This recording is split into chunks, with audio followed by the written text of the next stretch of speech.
In the desert, she discovered an injured native warrior. His subsequent actions transformed two nations forever. A tale of desperation was written in the sand's tracks. Beside them, Clara knelt, where someone had obviously stumbled down from the rocky precipice overhead. She traced the irregular pattern with her fingers, creating a path of disrupted soil and scattered pebbles. Bare feet that had slipped and slid down the steep slope dominated the scene. No horse prints, no boot marks, as though someone had fled through darkness and lost their balance. Yet what accelerated her pulse wasn't this. The blood trail was consistent and deliberate, heading straight for her concealed dwelling. Not the haphazard drops of someone wandering lost and wounded, but the focused route of someone who knew precisely their destination. Someone who had been informed of her location. For 3 years, Clara had resided in this remote corner of the territory, since her family vanished during what everyone believed was a native attack. She had selected this isolated spot precisely because no one would seek her here. Travelers never passed through. Her small stone refuge appeared on no maps. Yet somehow, someone had known exactly how to locate her. Against the red stones, the native warrior lay unconscious, his chest moving up and down with labored breathing. 3 arrow wounds continued bleeding slowly. A deep cut across his ribs had saturated his leather garments, and rope marks on his wrists were undeniably recent. Recently, he had been restrained, then somehow freed himself. But life remained in him. Despite impossible odds, he had survived wounds that should have been fatal, made a perilous descent in darkness, and journeyed miles across hostile wasteland to arrive at her threshold. As she drew near, his eyes opened, dark, perceptive, and filled with an urgency that penetrated his obvious suffering. "Clara Bell," he whispered, and she became motionless. Her name was known to him. "I was informed you resided here, told you might be the sole person capable of assistance." Her blood grew cold. No one knew of her survival. After the attack on her family, she had ensured that, choosing solitude over the danger of whoever murdered them returning to complete their work. The warrior struggled to reach a leather pouch at his waist, his actions careful and purposeful despite his injuries. "War is coming," he gasped. "Between your people and mine in 3 days, and these documents." He pressed the pouch defensively against his chest. "These represent the only evidence that it's all been arranged by someone else." Clara stared at him, her mind spinning. War? Which war? For years, she had been isolated from all news, surviving alone in the wilderness. But as the warrior's desperate eyes locked onto hers, she experienced something she hadn't felt since the night her family was killed. The feeling that her carefully concealed existence was about to be destroyed once more. Then he spoke words that made everything else disappear. "Your father lives. He's been collecting evidence about what truly occurred to your family, and he's the one who directed me to you." The words struck Clara like a physical impact. Her father alive after 3 years of believing he was dead, killed alongside her mother and younger brother when they never returned from their journey to buy supplies. "That's impossible," she whispered, but even as she spoke, her hands shook. "I searched for weeks.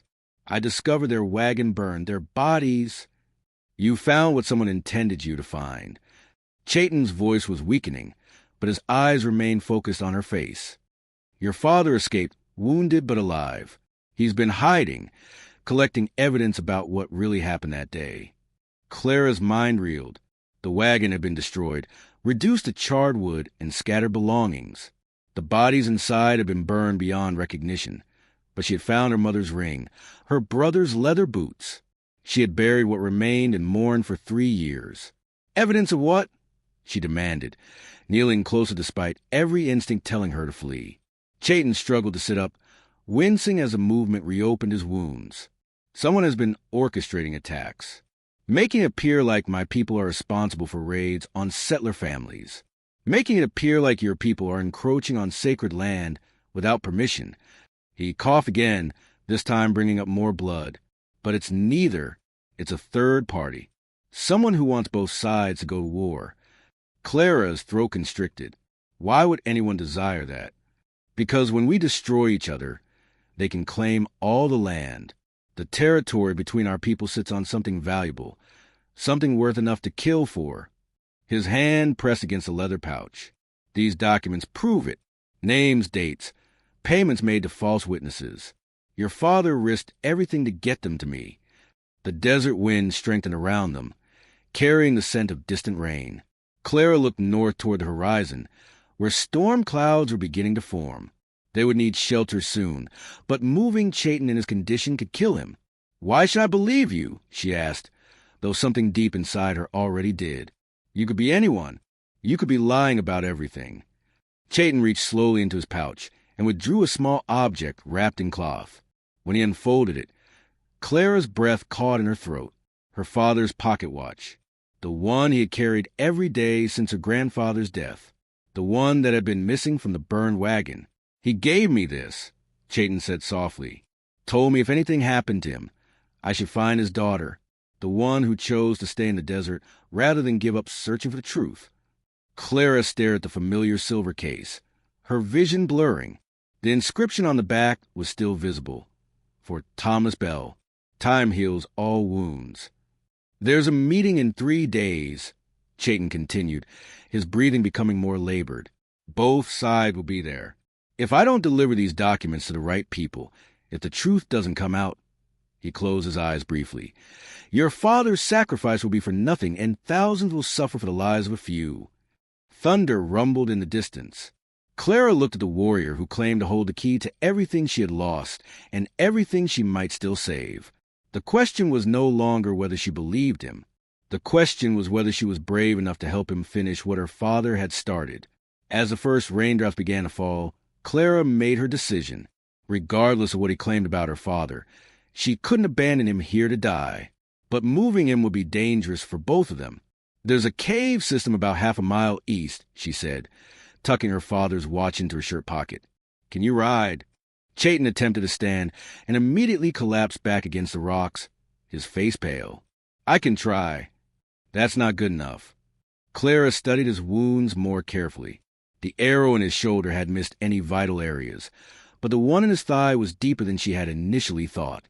The gash across his ribs was still seeping blood, despite being several hours old.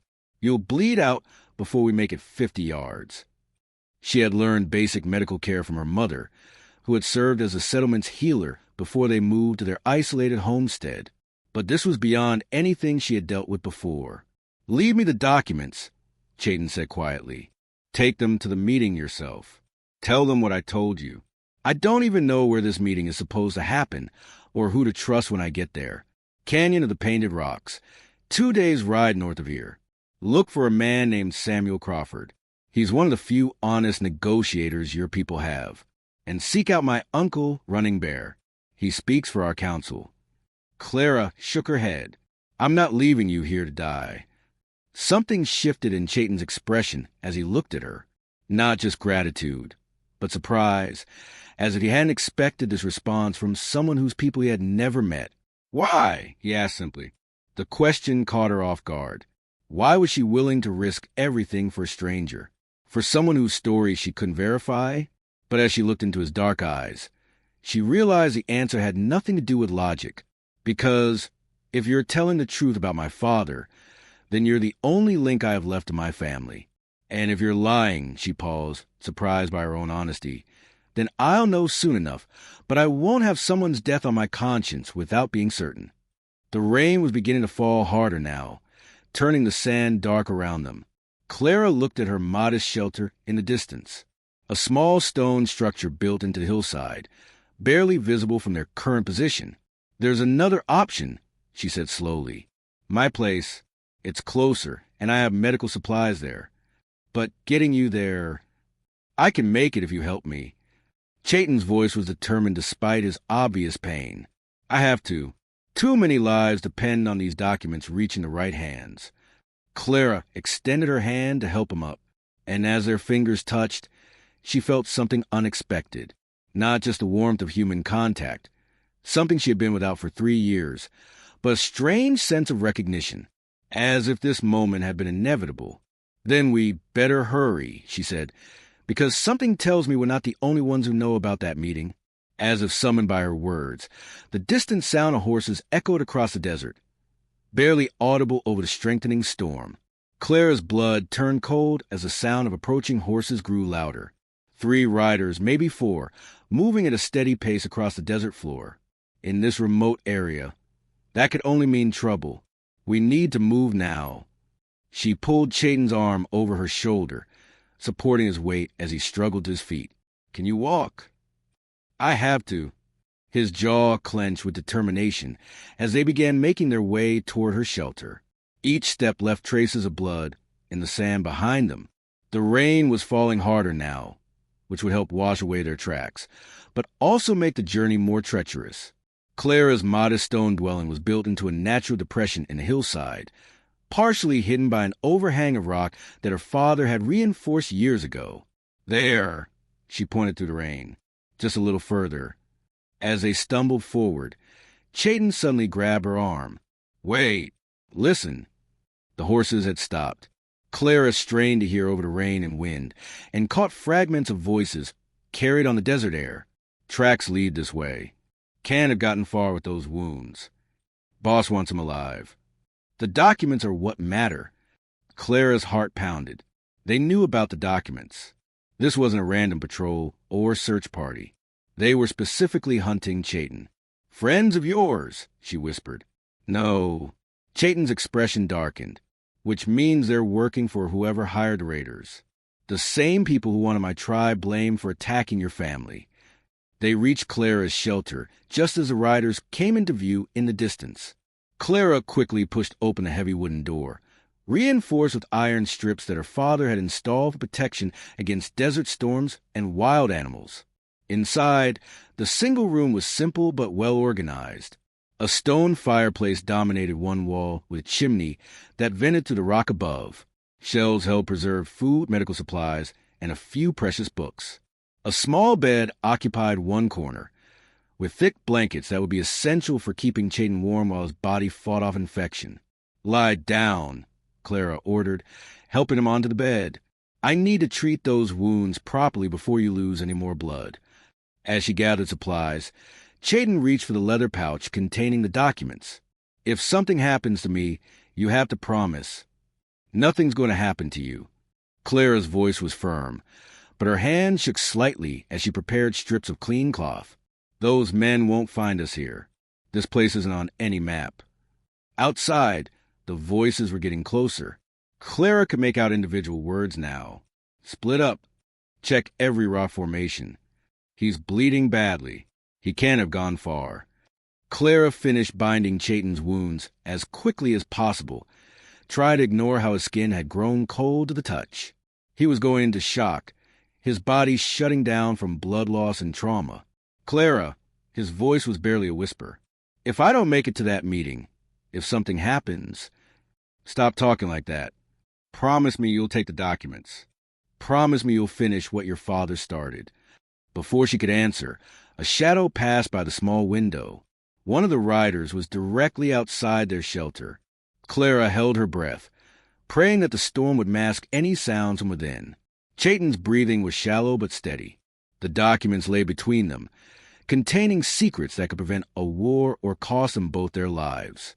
The shadow moved away, but Clara knew they weren't safe yet. Whoever was hunting Chaitton wouldn't give up easily. For what felt like hours, Clara sat motionless beside Chaitton, listening to the riders search the area outside. Their voices grew distant, then close again as they circled back, clearly frustrated by their inability to track their quarry through the storm. Check every cave, every outcrop, she heard one of them shout. He's got to be somewhere.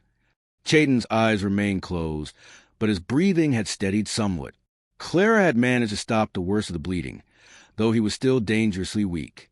She studied his face in the dim light filtering through the window, noting the strong jaw, the weathered skin that spoke of years spent outdoors, the scar that ran from his left temple to his cheek. "Who are you, really?" she whispered, not expecting an answer.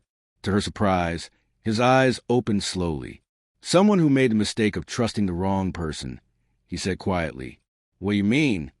Chaitton struggled to sit up slightly, his hand moving protectively to the document pouch. "I wasn't supposed to be alone when they found me. I was meeting with an intermediary, someone who claimed to represent settlers interested in peaceful negotiation. But it was a trap. Clara felt a chill that had nothing to do with the storm. They were trying to kill you. Worse, they were trying to capture me alive. Make it look like I was the one responsible for the attacks on settler families. His voice grew bitter. Dead, I'm a martyr. Alive and confessing under duress. I'm proof that my people are the aggressors. The implications hit Clara like a physical blow. They would have used you to justify a war. A war they've been planning all along. Chaitton's hand found hers, his fingers surprisingly warm despite his condition. Your father discovered who's behind it. Names, bank records, plans to claim the land once both sides are weakened by fighting. Clara looked down at their joined hands, aware of how natural the contact felt despite having known this man for only hours. Tell me about him, about my father. He's been living under an assumed name, working as a ranch hand about 50 miles north of here, gathering evidence, documenting every false flag operation, every bribed witness. Chaitton's grip tightened slightly. He never stopped looking for proof of what really happened to your family, and he never stopped hoping you were alive.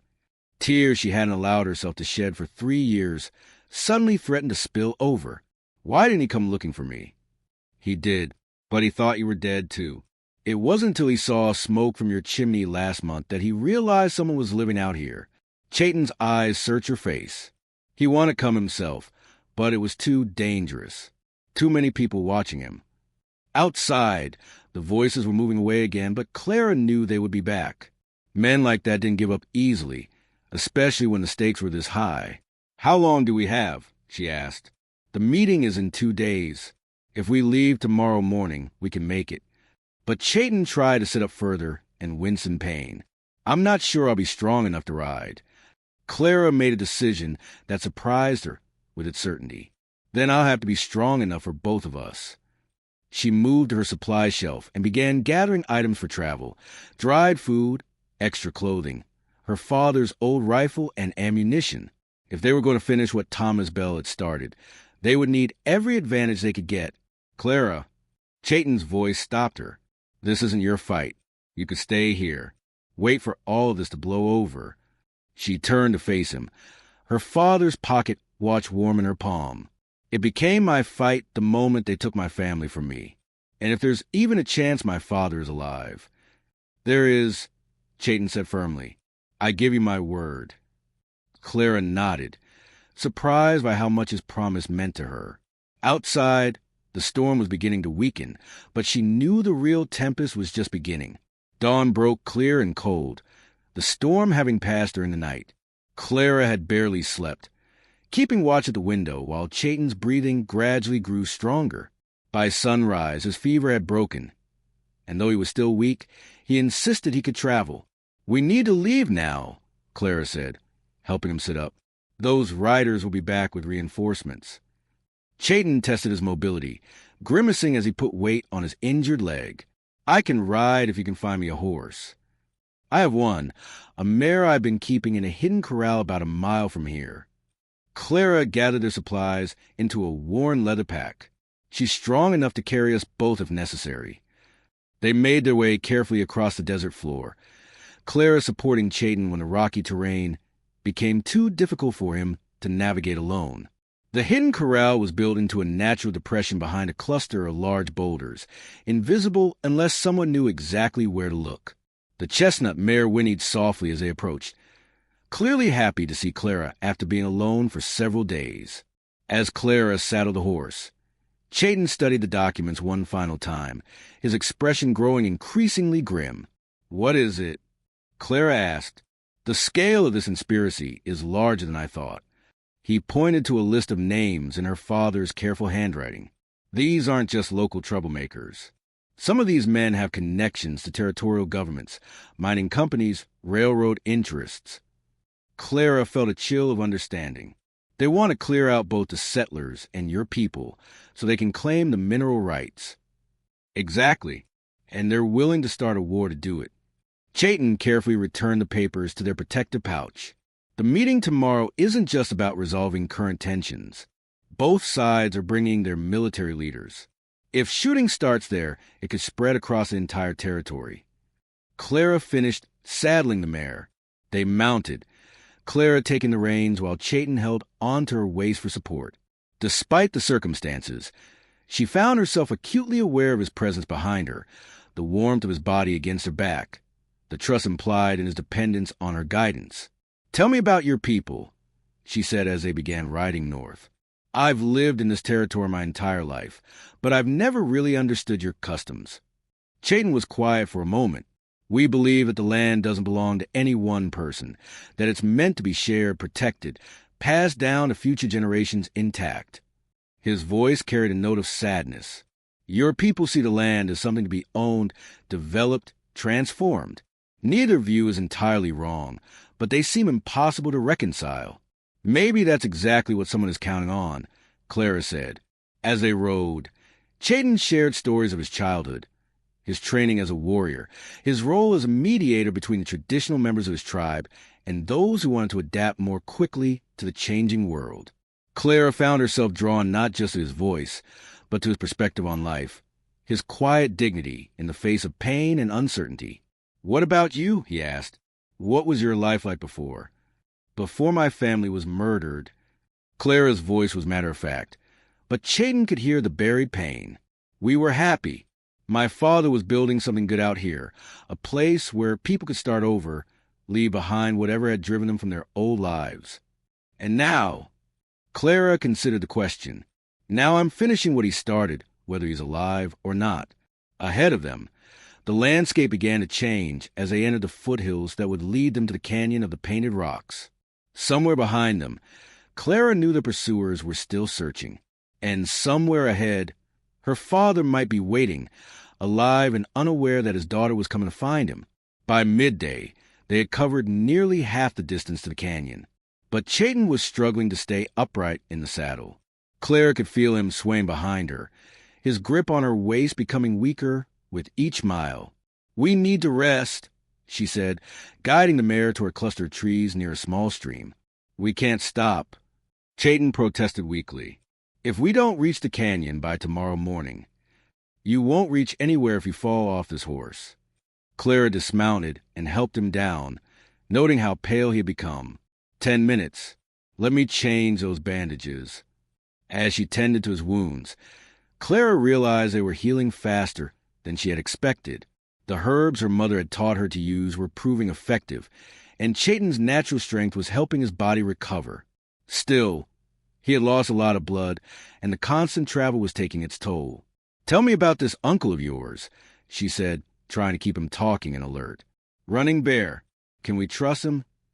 "With my life," Chaitton's voice was firm despite his exhaustion. "He's the one who taught me that sometimes peace requires more courage than war.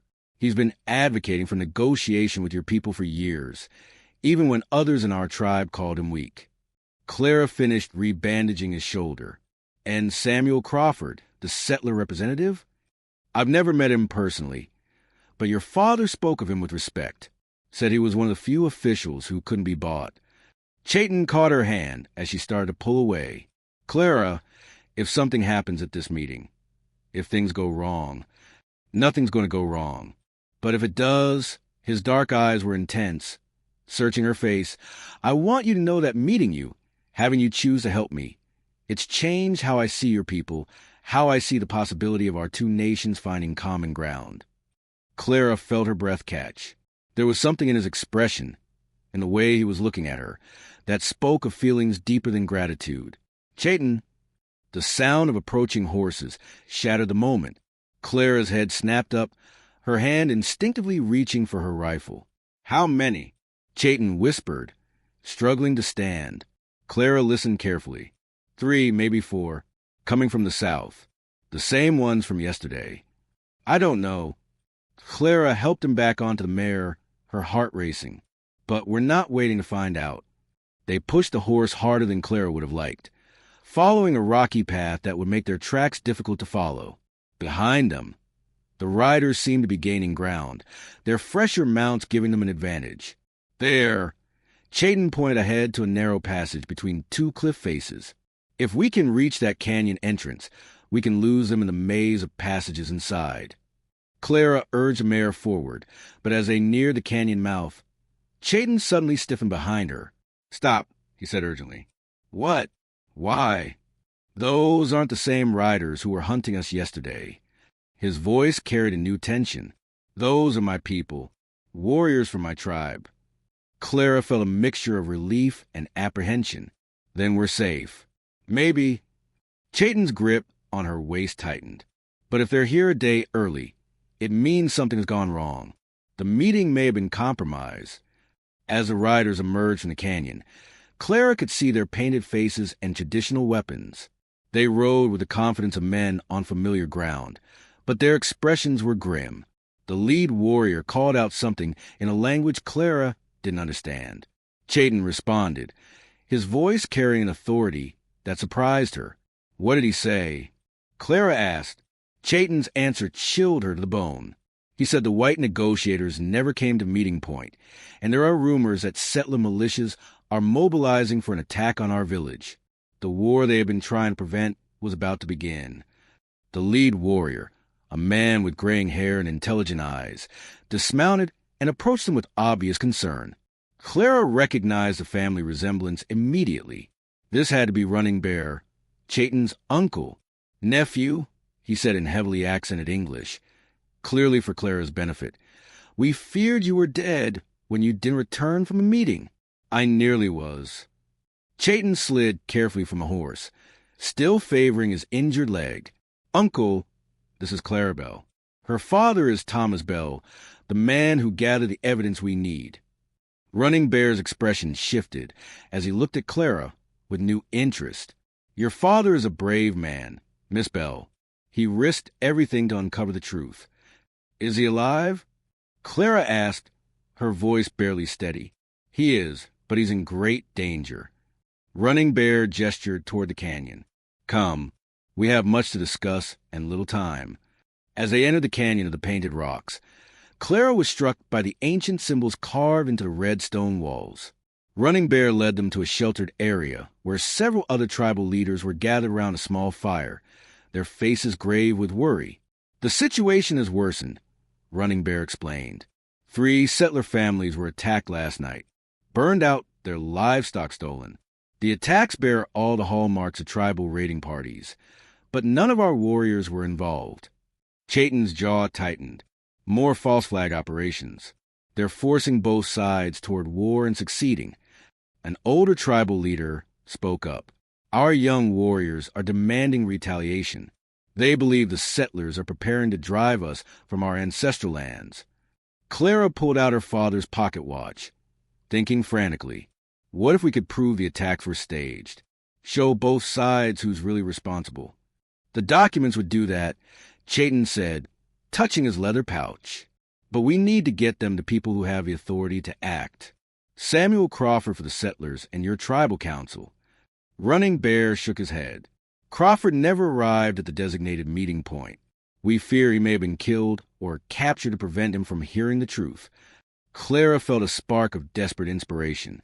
Then we bring the truth to them, all of them, at the same time. What do you mean? Chaitton asked. The militias are mobilizing, right? And your warriors are demanding action. Clara stood up, pacing as her idea took shape. What if we could gather both sides in one place under circumstances where they'd have to listen? Running Bear looked skeptical. No tribal leader would willingly walk into a gathering of armed settlers, and no settler commander would trust a meeting with warriors. But they might both come if they thought they were walking into a trap for the other side, Clara said, and if someone they trusted was there to guarantee their safety. Chaitton's eyes widened as he understood her plan. You want to use me as bait? Let both sides think they're capturing the enemy leader who's been orchestrating the attacks. Not bait, Clara corrected. A messenger. Someone who can present the evidence to both sides simultaneously, so neither can claim the other is lying. Running Bear considered this. It could work, but it would require perfect timing and incredible courage from whoever volunteers to be in the middle when both sides realize they've been manipulated. Chaitton stood slowly, his hand resting on the documents that could prevent a war. I'll do it, but I'll need help getting word to both the militia leaders and your war council. And I'll need to find my father, Clara added. If he's alive, he'll know who among the settlers can be trusted to listen to reason. Running Bear nodded grimly. Then we have until sunset tomorrow. After that, our young warriors will ride out for revenge, and nothing will stop this territory from burning. Chaitton turned to Clara, his expression intense. This is dangerous. If it goes wrong, we could both be killed as enemies by either side. Clara met his gaze steadily. Then we better make sure it goes right.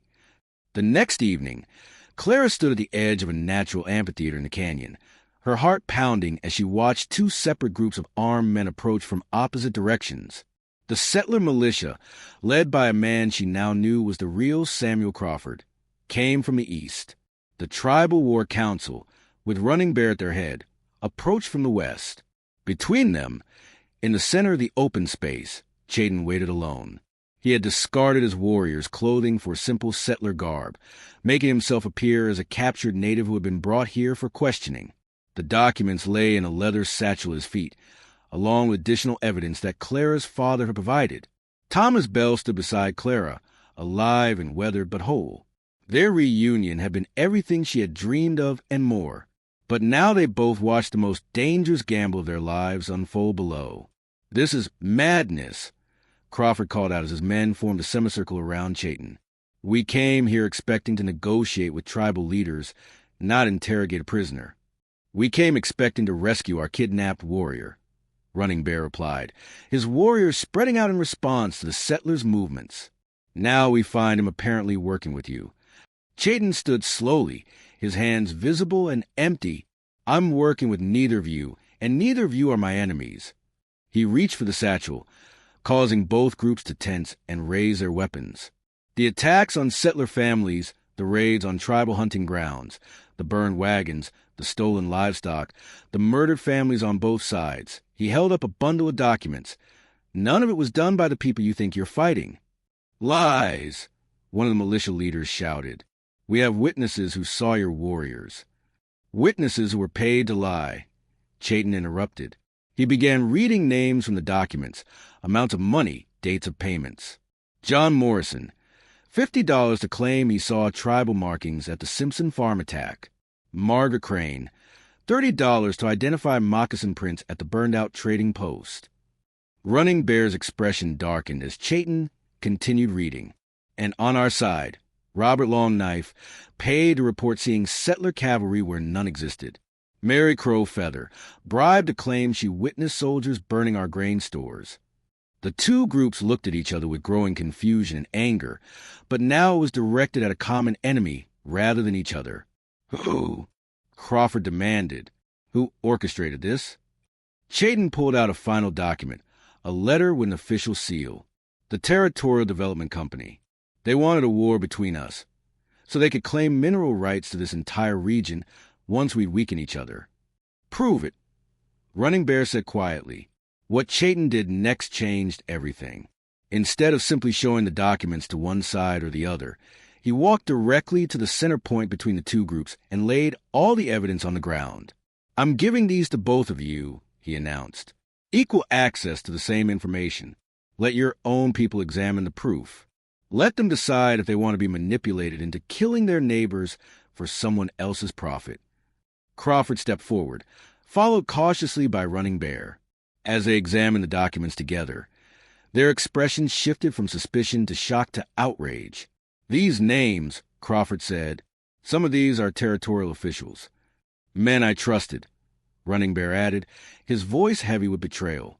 "And some of these paid witnesses are people we've known our entire lives." Clara watched as the two leaders looked at each other, really looked at each other for the first time as men who had both been deceived rather than as enemies. "What do you propose we do about this?" Crawford asked. Running Bear considered carefully.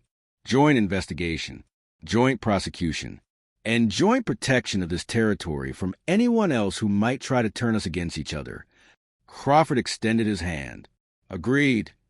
As the two men shook hands, Clara felt Chaitton's arm slip around her waist. The gamble had worked.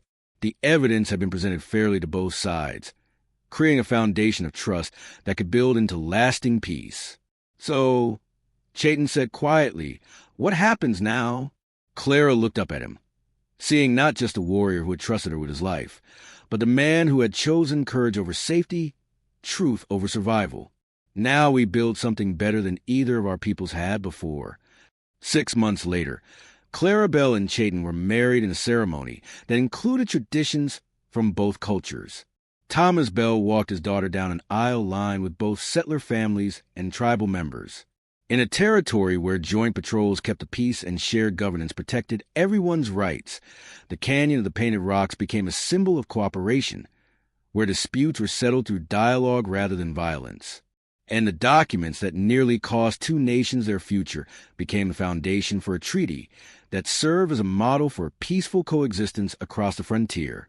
Chaitton had indeed changed two nations, not through conquest or submission, but through the simple revolutionary act of choosing trust over suspicion, truth over convenient lies. Should this story have brought you enjoyment, click the video displayed on your screen now to view another unforgettable Western tale where destiny and courage collide in ways you never anticipated. Don't forget to subscribe and consider a super chat to help us continue bringing you more stories like these. Your support means everything to us.